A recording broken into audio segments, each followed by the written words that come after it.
Gambia Africa মহাদেশের একটি ক্ষুদ্রতম দেশ, যা আফ্রিকার পশ্চিমের দিকে অবস্থিত। এর উত্তর পূর্ব এবং পশ্চিম দিকে অবস্থিত সেনেগাল নামক রাষ্ট্রটি, যা বিশ্বকাপে ফুটবল খেলে, আপনারা দেখে থাকবেন। আর একেবারে দক্ষিণ দিকে রয়েছে আটলান্টিক মহাসাগর। তো বাংলাদেশের যেমন চারিদিকে ভারত, দক্ষিণে বঙ্গোপসাগর, ঠিক এমনিভাবে গাম্বিয়ারও একই অবস্থা। গাম্বিয়া পশ্চিম আফ্রিকার ছোট দেশ। যদি বোঝানোর খাতিরে বলি, বাংলাদেশের 8টি বিভাগ। এই 8টি বিভাগের সবচেয়ে ছোট বিভাগ যদি ধরা হয় রংপুর, যদি বা রংপুর সবচেয়ে ছোট বিভাগ নয়, সিলেট সম্ভবত সবচেয়ে ছোট বিভাগ। আচ্ছা, আমরা রংপুরকে যদি ধরি, রংপুর 16,000 বর্গ কিলোমিটার, আর গাম্বিয়ার এরিয়া হচ্ছে 10,500 বর্গ কিলোমিটার। তার মানে দাঁড়াচ্ছে রংপুরের বিভাগের অর্ধেকের চেয়ে একটু বেশি হচ্ছে গাম্বিয়া নামক দেশটি। গাম্বিয়ার মধ্য দিয়ে বয়ে গেছে গাম্বিয়া নদী এবং এটি বয়ে পড়েছে আটলান্টিক মহাসাগরে। গাম্বিয়া লম্বা যদি ধরি, তার দীর্ঘ হচ্ছে 370 কিলোমিটারের মতো, আর প্রস্থ মাত্র 50 কিলোমিটার। অর্থাৎ আমার বাসা রংপুর, রংপুর থেকে আমার গ্রামের বাড়ি যে নরলাঙ্গা, সেই নরলাঙ্গা যেতে, কিংবা ধরেন যে নরলাঙ্গার পরে লক্ষ্মীপুর গাইবান্ধা যাওয়ার আগেই এইটুক যে ডিস্টেন্স, এটি হচ্ছে গাম্বিয়ার প্রস্থ।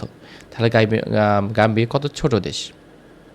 কিন্তু মজার বিষয় হচ্ছে পশ্চিম আফ্রিকার এই ছোট দেশটি মুদ্রার মান বাংলাদেশের মুদ্রার মানের চেয়ে দ্বিগুণ। অর্থাৎ গাম্বিয়ার মুদ্রার মানকে বলা, অর্থাৎ বাংলাদেশের মুদ্রাকে বলা হয় বিডিটি, জিএমডি আর BDT. GMD 1 GMD equal 1.68 BDT, অর্থাৎ প্রায় 1 টাকা যদি গাম্বিয়ার টাকা দেওয়া হয়, তাহলে বাংলাদেশকে দিতে হবে 1 টাকা 68 পয়সা বা 1 টাকা 70 পয়সার কাছাকাছি। তার মানে বোঝা গেল সে দেশটির জিডিপি ছোট, সে দেশটির মাথাপিছু আয়ও কম, কিন্তু সে দেশটির মুদ্রার মান ভালো। বলা বাহুল্য, গাম্বিয়ার প্রায় 95%ই মুসলিম, কিছু খ্রিস্টান ও অন্যান্য ধর্মাবলম্বী রয়েছে। সেখানে একটি ইসলামী ব্যাংকিং ধারার ব্যাংকিং রয়েছে, যেটাকে আজিব ব্যাংক বলা হয়। আজিব ব্যাংক, যেটা গাম্বিয়ায় ইসলামী ব্যাংকিং করে থাকে।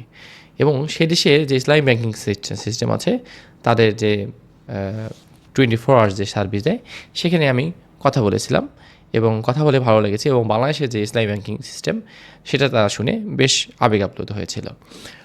আর তাদের জীবনযাত্রার মান মোটামুটি বাংলাদেশের জীবনযাত্রার মানের মতোই, তবে বাংলাদেশের যে মাথাপিছু আয় বললাম, সেটি তাদের চেয়ে একটু ভালো।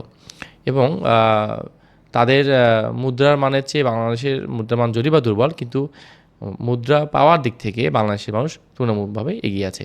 তবে বাংলাদেশের রাজনীতিবিদরা যদি আরও ভালো হতো, তাহলে এই মুদ্রার মান আরও আমাদের ভালো হতো এবং আমাদের জীবনযাত্রার মানও আরও অনেক দূর আমরা আগাতে পারতাম। কারণ গাম্বিয়াতে কৃষি যেভাবে আগায় যাচ্ছে চীনের কারণে, তার চেয়ে 1000 গুণ আগায় গেছে বাংলাদেশে।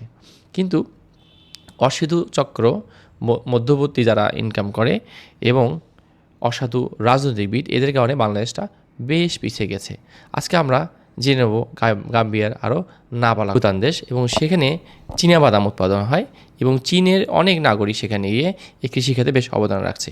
জাম্বিয়া মূলত 1965 সালে স্বাধীনতা লাভ করে ব্রিটিশদের কাছ থেকে। এরপরে গণতন্ত্র ভালোভাবেই চলছিল, কিন্তু 1994 সালে একটি রক্তপাতহীন সামরিক অভ্যুত্থানের কারণে সেখানে রাষ্ট্রপতিকে অপসারণ করা হয় এবং একজন সেনা শাসক সেখানে জায়গা দখল করে নেন। এর পরবর্তীতে সামরিক নেতা ইয়াহিয়া জাম্মে তার স্থান নেওয়ার পরে 2016 সাল পর্যন্ত উনি রাষ্ট্রপতি হিসেবে ছিলেন এবং 2017 সালে নির্বাচনের পরে অ্যাডামা বারো গাম্বিয়ার 3য় রাষ্ট্রপতি হন। তার মানে বোঝা গেল সেখানে 1965 সালে মানে স্বাধীনতা লাভের পরে সেখানে একজন রাষ্ট্রপতি দীর্ঘদিন শাসন ক্ষমতা ধরে রাখেন এবং 1994 শীতের রক্তপাতহীন এই সামরিক অভ্যুত্থানের কারণে একজন সামরিক অফিসার ইয়াহিয়া জাম্মে স্থান দখল করার পরে 2016 সালের ডিসেম্বরের মাসে যে নির্বাচন হয়, সেখানে 3য় রাষ্ট্রপতি আসেন অ্যাডাম বারো গাম্বিয়া। এই হচ্ছে এর রাজনৈতিক পরিচয়। এরপরে যদি বলা যায়, এখানে ধারণা করা হয় 9ম-10ম শতকের দিকে আরবগণ এখানে ব্যবসার কারণে আসে এবং আসার পরে সেখানে মুসলিম বণিক, ইসলামিক পণ্ডিতগণ বাণিজ্যিক কেন্দ্র স্থাপন করেছিলেন এবং ট্রান্স সাহারান যে বাণিজ্য রুট স্থাপন করার পরে সেখানে তারা সোনা ও হাতির দাঁতের রপ্তানি করা শুরু করে এবং সেখানে আস্তে আস্তে বাণিজ্যের পাশাপাশি ইসলামিক কালচার গড়ে ওঠে এবং ইসলামের দিকে আগাতে থাকে, অর্থাৎ এটা নবম দশক শতকের শেষের দিকে। গাম্বিয়ার নাম করা হয় মূলত গাম্বিয়া নদী থেকেই। এর মূল নামকরণ গাম্বিয়া যে নদীটি রয়েছে সেই নদীর নাম অনুসরণ করা হয় এবং নদীটি দেশের প্রায় মধ্যভাগ দিয়ে অতিক্রান্ত হয়ে আটলান্টিক মহাসাগরে গিয়ে পতিত হয়েছে। পশ্চিম আফ্রিকার একটি ছোট্ট দেশ গাম্বিয়া, তারপরেও তারা মিয়ানমারে যে রোহিঙ্গা হত্যাকাণ্ড ঘটে সেটির তীব্র প্রতিবাদ জানায় এবং ইন্টারন্যাশনাল কোর্ট অফ জাস্টিস যেটি রয়েছে জাতিসংঘের, সেখানে তারা মিয়ানমারের যে সামরিক জান্তা সরকার রয়েছে সেই সরকারের বিরুদ্ধে গণহত্যার অভিযোগ দায়ের করে এবং তারা দাবি করে যে অর্গানাইজেশন অফ ইসলামিক কনফারেন্স বা ওআইসির পক্ষ থেকে এই অভিযোগ দায়ের করা হয়েছে। অর্থাৎ গাম্বিয়া ছোট দেশ হলেও তার অন্তরটা যে অনেক বড় সে বিষয়ে কোনো সন্দেহ নেই। গাম্বিয়ার অন্যান্য আফ্রিকান দেশের মতো সেখানেও দুইটি ঋতু বর্তমান, একটি হচ্ছে বর্ষাকাল আর শীতকাল।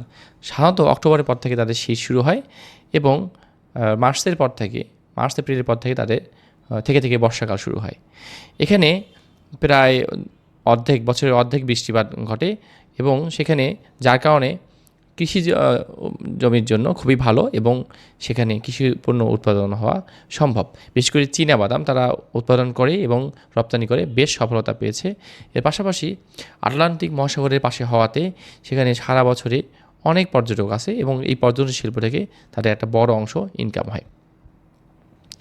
এই গাম্বিয়ার মতো আমাদের দেশের যে পর্যটন খাত রয়েছে, যেমন ধরুন কক্সবাজার, পার্বত্য চট্টগ্রাম এবং কুয়াকাটা সহ যে পর্যটন কেন্দ্রগুলো রয়েছে সেগুলোকে যদি আকর্ষণীয় করা যায় এবং নিরাপত্তার চাদরে ঢেকে দেওয়া যায় এবং সেখানে যদি সব কিছু সহজলভ্য করা হয়, তাহলে আমার মনে হয় পর্যটন শিল্প থেকেও বাংলাদেশ দেশীয় বিদেশ থেকে ভালোটা অর্থ উপার্জন করবে এবং সেটি অর্থনীতির ক্ষেত্রে একটি ব্যাপক অবদান রাখবে। আর যেহেতু তার গাম্বিয়া নদীটি গাম্বিয়াতে উৎপন্ন না হয়ে সেনেগালের ওদিকে উৎপন্ন হয়েছে এবং সেনেগালে উৎপত্তি হওয়ার পর থেকে সরলরৈখিক দূরত্ব প্রায় সেটির 1130 কিলোমিটার, যা সেনেগাল থেকে অতিক্রান্ত হয়ে গাম্বিয়াতে প্রবেশ করছে। কিন্তু ভারত যেমন আমাদের দেশের পানিকে আটকায় রাখে কিংবা ভারত থেকে পাকিস্তানে পানি যাওয়া বাধাগ্রস্ত করে, এমনভাবে বাংলাদেশকেও বাধাগ্রস্ত করে, অর্থাৎ বিমাতা সুলভ আচরণ করে, যেটা চীন ভারতের সঙ্গে করে না, সেটিও মানে সেনেগাল এই কাজটি করে না। যেমনটা আমরা ভারতের কাছ থেকে প্রতিবেশী দেশ থেকে এইটা নির্গৃহীত হওয়ার সুযোগ নির্গৃহীত হচ্ছি, কিন্তু সেটি সেনেগাল কিন্তু কোনোভাবেই গাম্বিয়াকে করে না, অর্থাৎ তাদের কালচারে এটি নেই। ফলে এই নদী থেকে তারা বেশ একটা সুবিধা পাচ্ছে এবং এ থেকে তারা আরও আগায় যাচ্ছে এবং সেখানে কিছু মোহনায় কিছু বালুচর আছে এবং বালুচরগুলোতেও তারা বিভিন্ন ধরনের শস্য উৎপাদন করছে এবং এক্ষেত্রে চীনের অবদান বেশ, কারণ চীন আফ্রিকান দেশগুলোতে ভালোই অবদান রাখছে এবং তারা ভাবছে যে কৃষিতে তারা অনেক দূর আগায় যাচ্ছে। আমেরিকা যেখানে তেল চুরি নিয়ে ব্যস্ত, ঠিক অপোজিটে চীন অবদান রাখতে ব্যস্ত। তারা মনে করে চীনের ধরনটা এরকম যে আমি কাজ করব সেখান থেকে যা উৎপাদন হবে আমিও লাভবান হব, ওই দেশটিও লাভবান হবে। চীনের থিঙ্কিং এরকম, যার কারণে আফ্রিকান দেশগুলোতে চীন কিন্তু বেশ আগায় গেছে।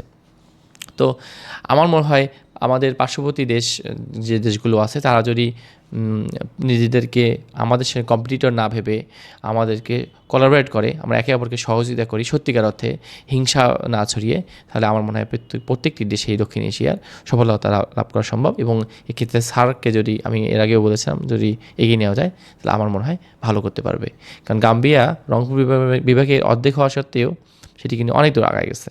আর আমাদের দেশটি একেবারে ছোট দেশ হলেও গাম্বিয়ার চেয়ে কয়েক গুণ বড়। আমরা জিডিপির মান আমাদের ভালো, আমাদের দেশ থেকে সারা বিশ্বে মানুষজন ছড়িয়ে ছিটিয়ে আছে। আমরাও চাই হাতে হাত কাঁধে কাঁধ মেলে ভালোর দিকে এগিয়ে যাব, সবাই ভালো নিজের ভালোটা বুঝবে। Thank you for watching and nice to enjoy. আজকের মতো এখানেই।